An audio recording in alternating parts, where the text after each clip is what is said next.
Hello class, welcome back बच्चों। तो प्यारे बच्चों, स्टार्ट करते हैं नया लेक्चर।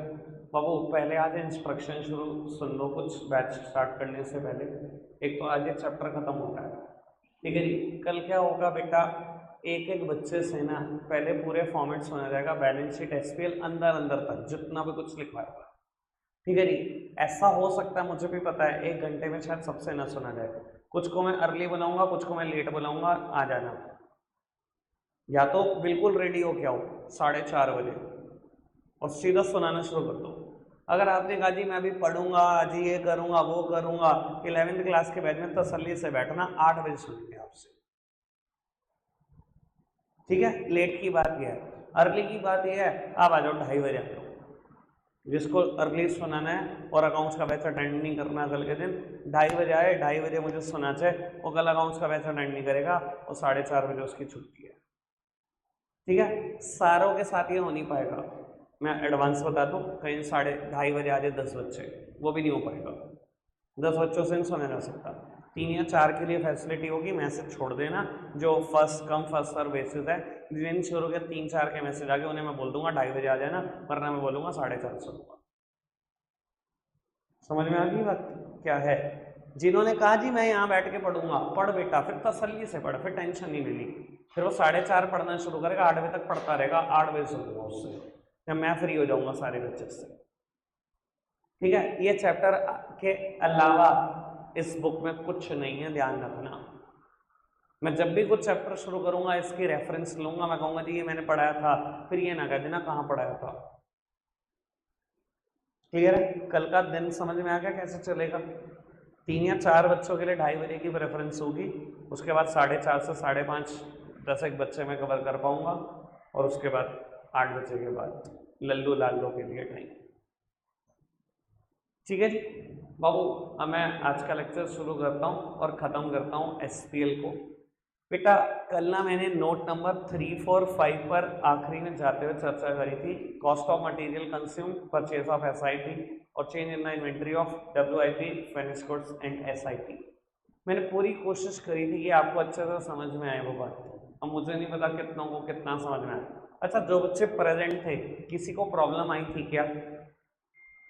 जो भी बच्चे प्रेजेंट थे किसी को कोई प्रॉब्लम लगी? अभी हैंडल लग जाएंगे, एक आध दिन लग रहा है, अभी तो बहुत सारे चेंजेस होंगे इस रूम में, धीरे धीरे होते रहेंगे, आपको पता लगता रहेगा।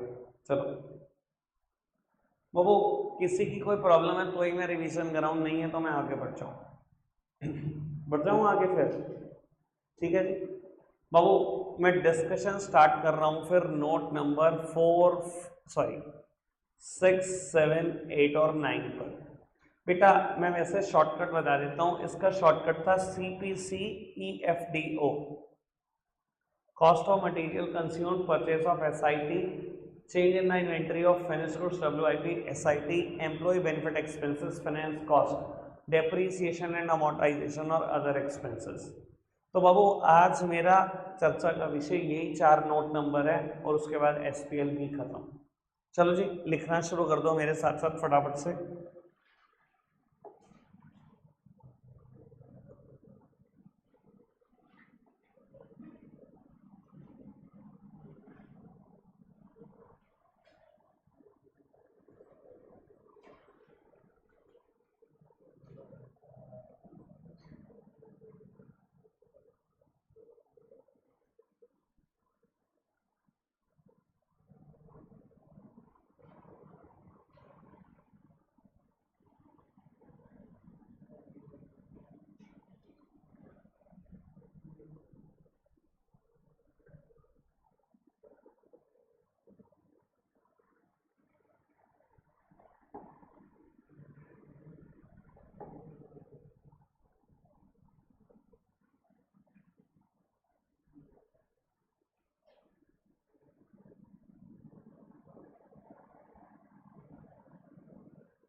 स्पीड बढ़ाकर लिखते रहो।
चलो जी, फटाफट से नोट डाउन कर दो बेटा।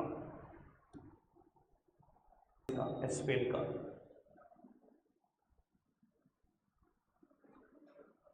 बेटा सब सामने देखेंगे, चर्चा इंपॉर्टेंट है, कुछ कुछ चर्चाएं बहुत इंपॉर्टेंट है। सबसे पहले note number 6, employ benefit expenses. मतलब एक ऑर्गेनाइजेशन है, आप एक कंपनी हो, आप एम्प्लॉय के भले के लिए जो कुछ खर्चा कर रहे हो सब एक ही जगह पे रिकॉर्ड होगा। इधर आप उसको सैलरी बोलते हो, चाहे वेजेस बोलते हो, चाहे बोनस बोलते हो, चाहे लीव एनकैशमेंट बोलते हो। बाबू लीव एनकैशमेंट ये वर्ड पुराना है, कुछ नया नहीं है। इन तीनों पे तो वैसे ज्ञान नहीं देना, आपको बहुत ज्ञान है। लीव एनकैशमेंट याद करो, कभी एक टॉपिक आया था लॉन्ग टर्म प्रोविजन, जहाँ आपने बनाया हुआ था प्रोविजन फॉर लीव एनकैशमेंट। याद आ रहा है? मुझे नहीं पता कितनों को याद आ रहा है। शक्लें तो ऐसे बन गई जैसे 12 बज की हूँ भाई। कुछ ऑर्गेनाइजेशन ऐसी होती है ना, लगभग सभी ऑर्गेनाइजेशन, जहाँ पर आपको 15-20 छुट्टियां साल की अलाउड होती हैं, नौकरी कर रहे हो। अगर आपको 15-20 दिन की भी छुट्टी ना दो और पहुंच जाओ नौकरी करने, तो उसके बदले में पैसे मिलते हैं ना, उससे बोलते हैं लीव एनकैशमेंट। कि थी तो छुट्टी, मैंने उस लीव को भी एनकैश कर लिया, ठीक है ना। लेकिन अगर पेपर में लीव एनकैशमेंट तो यहाँ जाएगा एसपीएल में, एम्प्लॉय बेनिफिट एक्सपेंसेस में। अगर आए प्रोविजन फॉर लीव एनकैशमेंट तो वो लॉन्ग टर्म प्रोविजन है। आंखें खोल के देख लेना आया क्या भाई, वर्ड में फर्क है इतना इतना सा, ठीक है ना जी। ऐसे ही बेटा ग्रेचुटी, प्रोविडेंट फंड और सुपर एन्युएशन फंड, ये नाम मैंने जानबूझ के लिखा है बेटा, ये कुछ और नहीं, पेंशन फंड है। सुपर एन्युएशन पेंशन का ही दूसरा नाम है बाबू। अगर आप अगेन, खैर मैंने ग्रेचुटी प्रोविडेंट फंड की बात तब भी करी थी जब provision for gratuity, provision for provident fund आया था।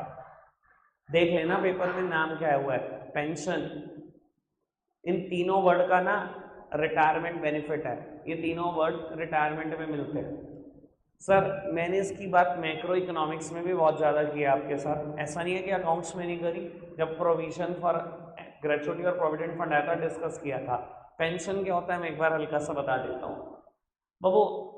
एट द एज ऑफ 60 आप रिटायर हुए हो आज बाबू किसी गवर्नमेंट जॉब से, और आपकी last drawn salary 1 lakh per month, बिल्कुल जो आखिरी सैलरी आई है वो 1 लाख रुपए महीना थी बेटा। अगर आप पेंशन के लिए एलिजिबल हो तो आपकी लास्ट ड्रॉन सैलरी का जस्ट हाफ आपको तब तक आता रहेगा जब तक आप जिंदा हो। यानी कि 1 लाख रुपए महीना पे रिटायर हुए तो 50,000 रुपये महीना पेंशन मिलेगी बिना काम करे। घर बैठो रिटायरमेंट के मजे लो, 50,000 रुपये महीना आता रहेगा टिल आपकी डेथ नहीं हो जाती। आपकी डेथ के बाद आपके स्पाउस को आएगा, उसकी डेथ के बाद खत्म। समझ में आएगा? ये है पेंशन, ठीक है। अब बाबू चाहे आप पेंशन दे रहे हो, चाहे ग्रेचुटी दे रहे हो, चाहे प्रोविडेंट फंड दे रहे हो, खर्च तो एम्प्लॉय के भले के लिए ही रहे हो। नाम कुछ भी हो, खर्चा तो एम्प्लॉय के भले के लिए ही है। सेम वे बाबू staff welfare expenses, just like canteen expenses, medical expenses. Sir organisation में मेडिकल किट होती है, फर्स्ट एड किट स्कूल में होती है। किसी बच्चे को चोट लग जाती है, 1000-2000 स्कूल खर्च देता है कि नहीं खर्च देता? अगर स्कूल प्रेमाइसेस में चोट लग जाए तो, अगर मैं कहता हूँ महीने का 1000 रुपये भी खर्चा कर रहे हो, दिखाओगे कहाँ भाई? एम्प्लॉय के भले के लिए तो खर्चा हो रहा है, एम्प्लॉय बेनिफिट एक्सपेंसेस का पार्ट होना चाहिए। मैं कैंटीन एक्सपेंसेस से रिलेटेड आपको एक बात क्लियर कर देता हूँ बाबू, हर ऑर्गेनाइजेशन में ना दिन की 2 चाय अलाउड होती है। कोई भी ऑर्गेनाइजेशन है, छोटी बड़ी, कोई गली मोहल्ले की दुकान, 2 चाय अलाउड होती है ऑलमोस्ट, ठीक है बाबू। मान लो आप एक रायवाला में लोकेटेड एक दुकान हो, आपने कंपनी बना रखी है बाबू, 3-4 फ्लोर की आपकी दुकान है, 50 लेबर काम कर रही है। कैसे करते हो आप इनका हिसाब मैं आपको आइडिया दे देता हूँ। एक छोटी सी दुकान भी ये सिस्टम फॉलो करती है, तो बड़ी ऑर्गेनाइजेशन तो करती ही होंगी। आज आपने एंट्री करनी शुरू करी, 10 बजे दुकान खुली, अब वो आपका सुपरवाइजर एक तो बंदा होगा ही होगा जो लेबर का हेड होगा। आपने क्या कर रखा है, आज की डेट लगी डली हुई है, स्टैंप हुई हुई है, किसी ना किसी के सिग्नेचर हैं, इधर सुपरवाइजर और बिजनेस का ओनर। आपको 2 कूपन पकड़ा दिए कि सामने ठेला है, वहां से चाय मिलती है, जब भी चाय लेनी हो ये कूपन दे के ले लेना। सबको आज के 2-2 कूपन पकड़ा दिए, जितने भी 50 लेबर सबको, ठीक है जी बाबू। 12-1 बजे के आसपास गए, कुछ लोग कूपन दिया, अपने चाय पिया। शाम को 5-6 बजे के आसपास गए, अपनी चाय पिया। बिजनेस ओनर क्या करता है, रोज रात को उस ठेले वाले पे जाता है, कितने कूपन इकट्ठे हुए भैया तेरे पास? उसने कहा जी 96। अब आप सोचोगे 100 के रुपए, 2 एब्सेंट भी तो हो सकते हैं। 96, हाँ भाई कितने रुपए की चाय? 20 रुपए की चाय, ले 1920 रुपए तेरे हिसाब का। खर्च तो ऑर्गेनाइजेशन ही रही है ना पैसा उनकी चाय पर, समझ में आ रही? रोज एक कहानी होती है, रोज। क्या मैं क्लियर हूं इस बात को लेकर? पक्का से। अगर सेम बात ये ठेला बाहर ना हो, आप बड़ी ऑर्गेनाइजेशन हो, कैंटीन बिजनेस के अंदर ही है, तो बाबू कैंटीन से एम्प्लॉय जो भी खाएगा, बहुत ज़्यादा अलाउड नहीं होता, लेकिन हाँ 20-50 रुपए का हर ऑर्गेनाइजेशन अलाउ करती है। उसकी पेमेंट कौन करेगा? Employer only. तो खर्च तो एम्प्लॉय के भले के लिए ही रहे हो। क्लियर है बात? अब बाबू मुझे एक चीज पर चर्चा करनी है। याद है रिजर्व्स एंड सरप्लस में मैंने बोला था 9 आइटम है, मैंने अभी तक 8 लिखवाई हुई है, छोड़ी हुई है ना एक आइटम। मैंने कहा था मैं डिस्कस करूंगा, आज उसका नंबर आ जाएगा। बाबू एक टर्म आती है इसोप एंड इसोस। कोई लोग कहते हैं इसोप, कुछ लोग कहते हैं इसोस। क्या होता है ये? Employee stock option plan, employee stock option program, employee stock option scheme, कुछ ही कह लो। Employee stock option plan, employee stock option program, employee stock option scheme. सबसे पहले ये इन्फोसिस कंपनी लाई थी, था क्या, मैं थोड़ा सा आइडिया दे देता हूँ आपको। बाबू मान लो आज आप एक ऑर्गेनाइजेशन में जॉब के लिए जाते हो, ये पुराना कल्चर था कि आपको कहा जाता था जी हमारे साथ 1 साल का बॉन्ड साइन कर दो। आपने सुना होगा शायद, आपके सीनियर्स ने, आपके बड़े ब्रदर ने, सिस्टर ने जॉब की हो, तो बोलते होंगे आपको जी मेरे को एक कंपनी कह रही है 1 साल का बॉन्ड साइन करो। मतलब क्या? कि आप 1 साल तक नौकरी नहीं छोड़ सकते, और अगर आपने छोड़ी तो जितनी आपकी पे है उसका डबल पे करके छोड़ोगे।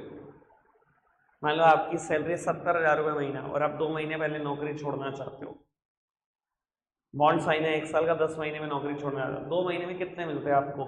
140, 280 दे के छोड़ सकते हो। ये होता है बॉन्ड साइन, ठीक है।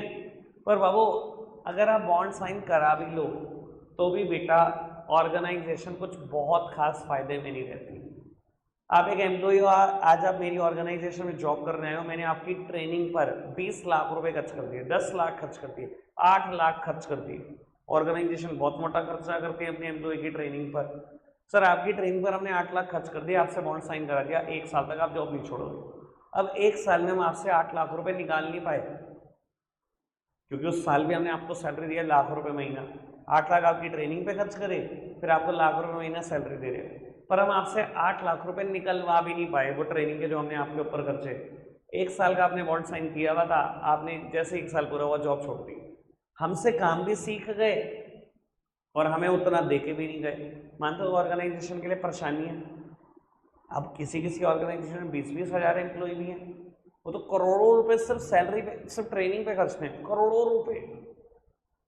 अब उनको ये लगता है यार हर कोई आदमी 1 साल के बाद, पूरा 1 साल पूरा होते हैं, अगले दिन जॉब छोड़ देते हैं। कहीं एम्प्लॉय तो इतने पक्के होते हैं कि मैंने काम सीख लिया था, बस 1 साल की मजबूरी थी क्योंकि बॉन्ड साइन हुआ था, मैं तो नौकरी छोड़ रहा हूँ। सर अब ये परेशानी ऑर्गेनाइजेशन के पास बहुत ज़्यादा थी। ऑर्गेनाइजेशन ने इस परेशानी से ना बचने का एक हल निकाल दिया, इन्फोसिस ने निकाला था, इसी का नाम है इसो।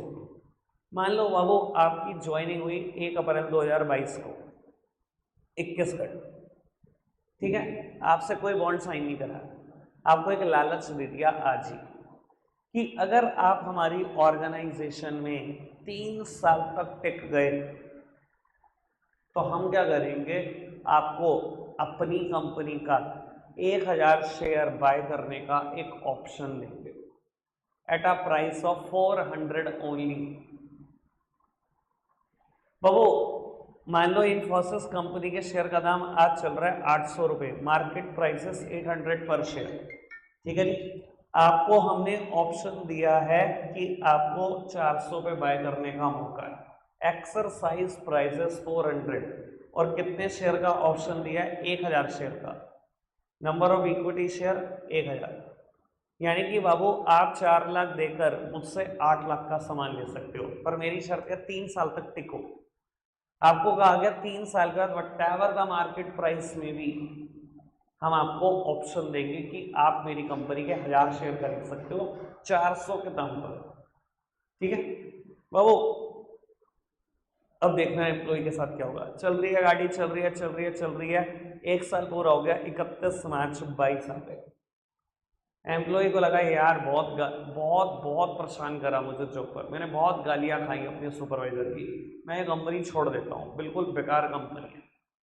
बाबू वो छोड़ना चाहता है, उसने कहा चल एक काम करता हूँ, आज मार्केट प्राइस चेक कर लेता हूँ शेयर का कितना चल रहा है। उसने मार्केट प्राइस चेक करा, बेटा मार्केट प्राइस 1000 हो चुका है। अब उसको लगा यार मुझे 4 लाख रुपए में शेयर मिल जाएंगे, 10 लाख का सामान है, 6 लाख का फायदा। अब उसको लगा यार मेरे अंदर गालियां खाने की कैपेसिटी और आ गई है, नौकरी को छोड़ो, 6 लाख मैं गालियां और खा सकता हूँ, वो रुक गया। बाबू 1 साल और बीत गया, 31 मार्च 23 आ गया, उसने कहा जी अब तो पक्का नौकरी छोड़नी है, कुछ ही हो जाए, अब तो बिल्कुल छोड़नी ही छोड़नी है। मैंने कहा चल एक बार मार्केट प्राइस तो देख लो, मार्केट प्राइस हो गया बाबू 1200, आपको शेयर मिलेगा 400 में, मतलब मोटा मोटा 8 लाख का फायदा। मैंने कहा नहीं, 1 साल की कैपेसिटी अभी और बाकी है गाली खाने की, खा सकता हूँ 1 साल हो, ठीक है ना। अब आपको दिखाई दे रहा है ये लालची ऐसा जॉब छोड़ने नहीं देगा बेटा, बॉन्ड साइन कराना जैसी बातें बहुत पुरानी हो गई, ये नई चीज है बाबू। 1 साल और बीत गया, 31 मार्च 24 आ गई और मान लो आज शेयर का मार्केट प्राइस 1300 हो चुका है। कंपनी आपको ऑप्शन देती है कि 6 महीने के अंदर अंदर अपने पैसे जमा करा दो, ये जो पैसे आपने 4 लाख रुपए जमा करा दो और हमारे से 1000 शेयर ले जाओ। 1300 रुपये मार्केट प्राइस चल रहा है, आप चाहे अभी बेचो, कल बेचो, परसों बेचो, जिंदगी भर के लिए रखो, वो आपकी हेडक है, हमारी हेडक नहीं है। आप हमें 4 लाख जमा कराओ, 1000 शेयर अभी ले जाओ, 6 महीने आपके पास ये पैसे देने के लिए, ठीक है। अब आपको लगेगा यार कंपनी ने टोटल 900 रुपये पर शेयर का नुकसान खाया, 1000 शेयर पे 9 लाख रुपए का नुकसान। सर कुछ भी नहीं है, कुछ भी नहीं है। कितना नुकसान है 9 लाख रुपए 3 साल में, 3 लाख रुपए साल मतलब 25,000 रुपये महीना।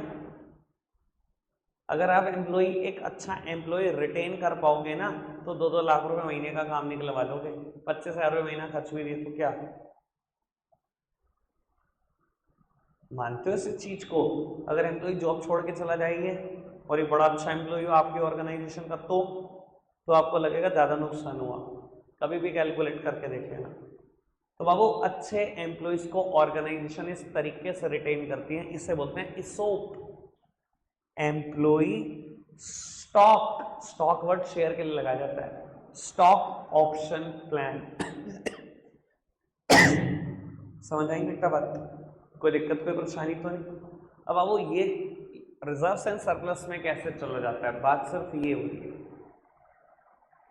रिजर्व्स एंड सरप्लस में तो जाता है बाबू। ईयर एंड पे ना एक एंट्री डलती है, हर ईयर एंड पे पता है एंट्री क्या डालती है ऑर्गेनाइजेशन, प्लीज मेरी तरफ देखना बाबू। एंट्री डालते हैं सैलरी अकाउंट डेबिट, इसे सैलरी बोलते हैं हम, है तो एम्प्लॉय के भले का खर्चा ही।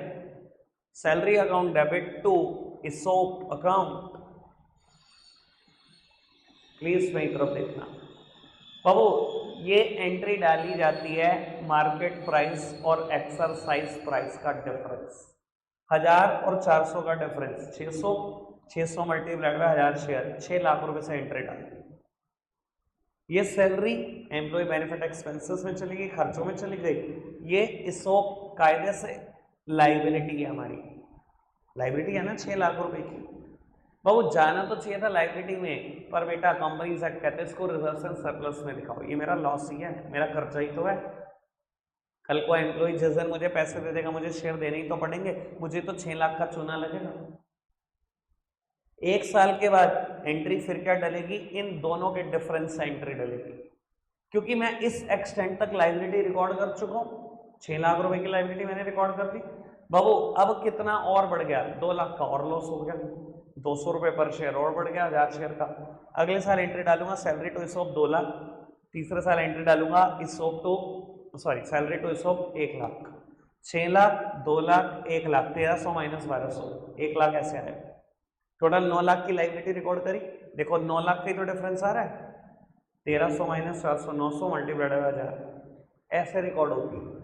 यानी कि जो मार्केट प्राइस और एक्सरसाइज प्राइस का डिफरेंस होता है बेटा बाबू, वही आपकी लायबिलिटी भी है, वही आपका नुकसान भी है। क्लियर है बात?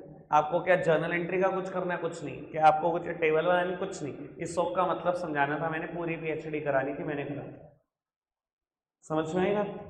आगे बढ़ जाए बाबू, फटाफट से खत्म करते हैं वरना रह जाएगा आज कुछ ना कुछ। फिर लो उत्तर बेटा, फाइनेंस कॉस्ट, नाम से ही समझ में आ रहा होगा, फाइनेंस का मतलब लोन होता है बेटा। लोन से रिलेटेड सारे खर्चे, सबसे पहली बात और सबसे इंपॉर्टेंट बात मैं स्टार लगा के लिख रहा हूं, आप भी मेरे साथ साथ लिख दो यहीं पर। फाइनेंस कॉस्ट में सबसे पहला काम यही लिखना,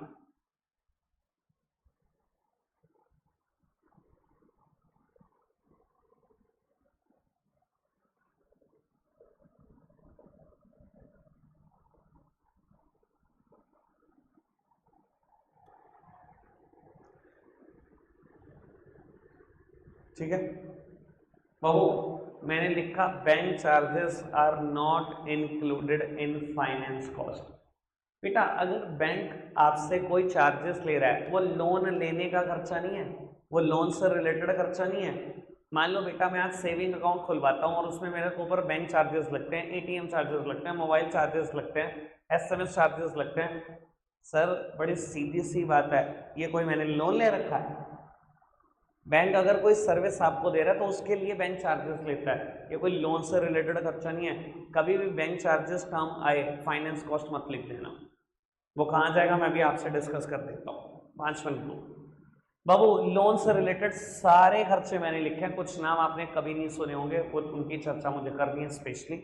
आप पहले आगे बढ़ते रहो। कोई भी ब्याज है, चाहे आपने टर्म लोन ले रखा है, सीसी ले रखा है, बैंक ओडी ले रखा है, लोन अगेंस्ट प्रॉपर्टी ले रखा है, ब्ला ब्ला ब्ला, डिबेंचर, बॉन्ड, कोई भी गवर्नमेंट सिक्योरिटी, जिसकी भी आप ब्याज दे रहे हो सब फाइनेंस कॉस्ट है।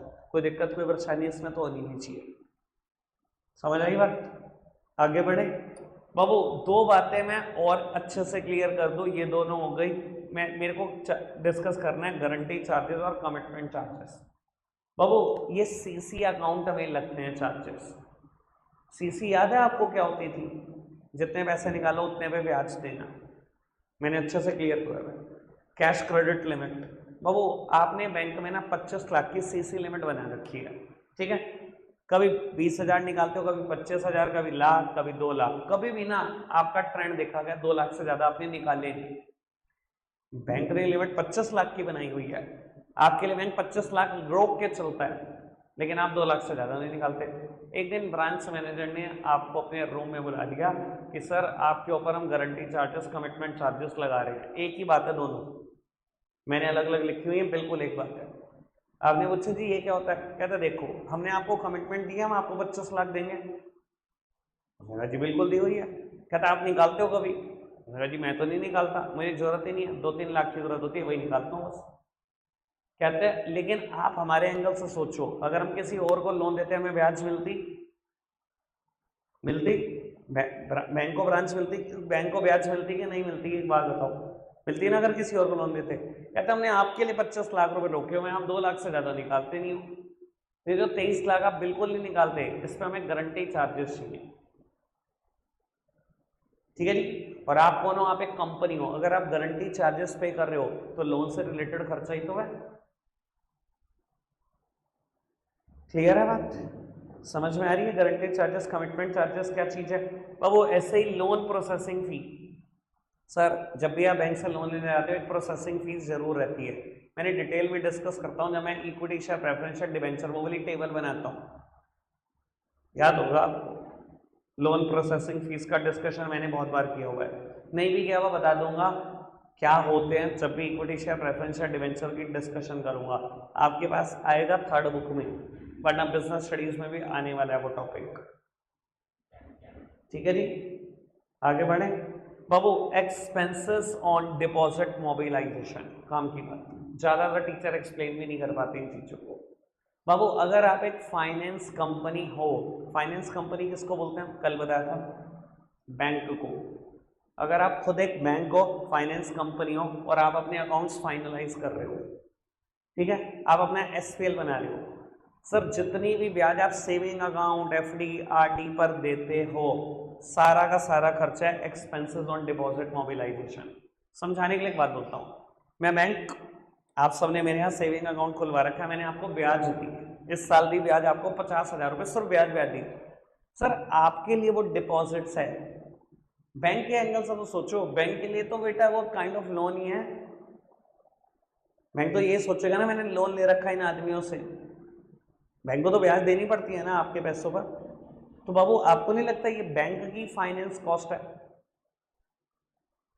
समझ में आई बात? ये स्पेशल टर्म बैंक के लिए है।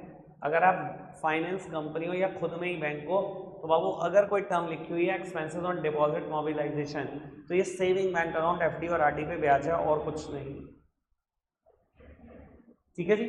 अब बाबू मैं दो स्पेशल टर्म की चर्चा कर देता हूं, discount on issue of share और premium on redemption of share.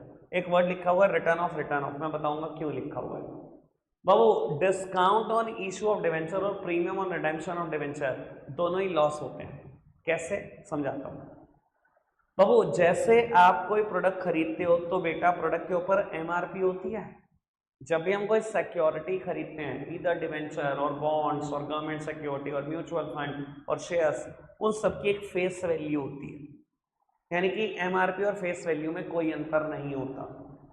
बाबू कई बार ऐसा होता है आप कोई सामान खरीदने गए मार्केट से, एमआरपी 699, रिटेलर ने आपको कहा 650 दे दो, तो आपको लगा डिस्काउंट मिल गई 50 रुपए की, 49 रुपए की। तो कई बार भैया कंपनी जब डिवेंचर इशू करती है, फेस वैल्यू 100 है, आपको कहती है 90 ही दे दो। सर कंपनी एंगल से सोचो, फायदा या नुकसान? नुकसान। आपको 100 रुपए की चीज दे रहे हैं, आपसे 90 रुपए मांग रहे हैं, लॉस नहीं है? तो मैंने अगर लिख दिया लॉस डिस्काउंट के साथ, कुछ गलत लिख दिया? सही लिखा है। पर बाबू थोड़ी सी और आगे की बात करता हूं, मान लो कंपनी 1 लाख डिवेंचर इशू कर रही है 100 रुपए वाला 90 में, कितना टोटल नुकसान हो रहा है? 10 रुपए पर डिवेंचर। कितने का नुकसान हो रहा है टोटल? 10 लाख। 1 लाख डिवेंचर है, हर डिवेंचर पर 10 रुपए का नुकसान, 10 लाख। फटाफट बताओ 10 लाख। और बाबू कंपनी डिवेंचर इशू कर रही है 5 साल के लिए, ठीक है। एक कंसेप्ट आप पढ़ते हो 11th क्लास में पढ़ के आते हो, मैचिंग कंसेप्ट, याद है आपको? बाबू अगर ये डिवेंचर 5 साल के लिए इशू हो रहे हैं तो मुझे 5 साल के लिए फायदा देंगे, तो अगर मेरे को कोई लॉस हो रहा है तो मैं 5 साल में ही तो बांटूंगा। इसको ना कायदे से 10 के 10 लाख रुपए को कहां दिखाया जाता है? अदर नॉन करंट लाइबिलिटी, एलडोल, LDOL। डी और वो मेरे कोर्स में नहीं थे, डेफर्ड टैक्स लाइबिलिटी और अदर नॉन करंट लाइबिलिटी, तो मैंने वहां नहीं पढ़ाया आपको जब कोर्स में ही थे। 10 के 10 लाख रुपए को वहां दिखाया जाता है, हर साल 2 लाख रुपए राइट ऑफ करके एसपीएल में लाया जाता है। राइट ऑफ करने का मतलब ही क्या होता है? एसपीएल में दिखाना। तो मैं हर साल 2 लाख रुपए लाऊंगा, 5 साल के लिए डिवेंचर ने फायदा दिया तो 5 साल में लॉस को राइट ऑफ करूंगा। समझ में आ रही है बात? तो बाबू ये वही है लॉस जो मैं राइट ऑफ करके एसपीएल में लेके आता हूँ वहां से। क्लियर हो गई बात? Same way premium on redemption of debenture return of. Babu discount on issue of debenture भी लॉस है, प्रीमियम ऑन रिडेम्पशन भी लॉस है। रिडेम्पशन का मतलब होता है रीपेमेंट। डिवेंचर के वैसे कभी तो वापसी होंगे, कभी तो वापसी होंगे, कम से कम 5 साल के लिए डिवेंचर इशू होते हैं, ज़्यादा से ज़्यादा 20 साल। अब मान लो बेटा जिस दिन हमने डिवेंचर इशू करे उस दिन ना फेस वैल्यू पर ही करे, फेस वैल्यू 100 है, 100 रुपए का ही बेचा, लेकिन तय कर दिया कि जब 5 साल के बाद हम आपको पैसे वापस करेंगे तो रिडेम्पशन वैल्यू 110 है। रिडेम्पशन मतलब रीपेमेंट, जब रीपेमेंट करेंगे आपके पैसे वापस करेंगे तो 110 के हिसाब से करेंगे। अच्छा क्या बताओ, लिए थे तो 100 लिए थे, वापसी करेंगे तो 110, नुकसान नहीं है 10 रुपये पर डिवेंचर का, और 1 लाख डिवेंचर 10 लाख का नुकसान नहीं है। पर क्योंकि ये डिवेंचर मुझे फायदा देंगे 5 साल के लिए, तो इस नुकसान को भी मैं कहाँ दिखाऊंगा, 5 सालों में ही दिखाऊंगा। कहाँ दिखाऊंगा, अदर नॉन करंट लायबिलिटी में ही दिखाऊंगा। Premium on redemption of debenture है 10 लाख का, पर 5 साल में बांटूंगा 2-2 लाख रुपए। यानी कि अगर डिस्काउंट दे दो इशू के टाइम पर और प्रीमियम दे दो रिडेम्पशन के टाइम पर, दोनों ही लॉस होते हैं, ध्यान रखना। लेकिन ये वर्ड का अगर ये राइट ऑफ करके एसपीएल में लाएगा तभी लॉस है। अगर ये दोनों वर्ड के सामने राइट ऑफ नहीं लिखा होगा तो ये अदर नॉन करंट लायबिलिटी है, वो मेरे कोर्स का पार्ट है नहीं। क्लियर है बात, पक्का से क्लियर। आगे बढ़ते बाबू, last term depreciation and amortisation. बाबू डेप्रिसिएशन क्या होता है, अगर टेंजिबल एसेट्स कम हो रही हैं तो वो डेप्रिसिएशन है, वो एसेट जिनको मैं टच कर सकता हूं, प्रॉपर्टी प्लांट इक्विपमेंट। और अगर इनटेंजिबल एसेट्स राइट ऑफ कर रहे हो तो बेटा वो अमोर्टाइजेशन है, उसके लिए डेप्रिसिएशन वर्ड नहीं लगता।